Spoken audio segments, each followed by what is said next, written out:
et des détériorations de l'architecture du tissu osseux, conduisant à une fragilité osseuse et donc un risque accru de fracture. Qu'est-ce que l'exploration biologique peut apporter à l'ostéoporose? On sait que la biologie ne va pas participer au diagnostic de l'ostéoporose qui est basé sur la mesure de la densité minérale osseuse, mais elle peut par contre aider le clinicien pour rechercher et éliminer une cause d'ostéoporose secondaire, c'est-à-dire maladies ou anomalies biologiques qui peuvent induire ou aggraver une ostéoporose. L'aider dans sa décision thérapeutique dans certaines situations, suivre l'efficacité mais aussi évaluer l'observance d'un traitement. L'exploration proprement dite. Donc la recherche d'une éventuelle cause secondaire ne doit pas être négligée avant d'envisager la prise en charge thérapeutique de toute ostéoporose, particulièrement dans certaines situations où l'ostéoporose, par exemple, survient chez une femme non ménopausée avec une diamobase, une ostéoporose chez une patiente sans facteur de risque, l'ostéoporose quand elle survient chez un homme qui ne dépasse pas les 70 ans, et lorsqu'on trouve des multiples fractures peu traumatique, une ostéoporose dans un contexte polypathologique ou lorsqu'il y a une aggravation d'une ostéoporose malgré une bonne observance et un traitement efficace. Le fait de traiter une cause d'ostéoporose secondaire a en général pour conséquence d'augmenter la DMO. Le fait d'ignorer une cause d'ostéoporose secondaire peut avoir une influence négative sur l'efficacité de certains traitements à visée osseuse.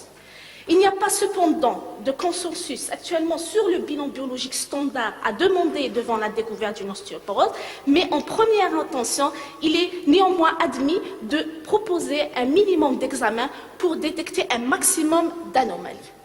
Voici la stratégie d'exploration biologique devant toute ostéoporose. Il y a un panel de paramètres qu'il faut demander en première intention afin d'éliminer un processus tumoral et en particulier un myélome, une numération formule sanguine à la recherche et demander à la recherche d'une anémie normocytaire normochrome à régénérative, une vitesse de sédimentation, pour rappeler que la vitesse de sédimentation est un examen de routine de première intention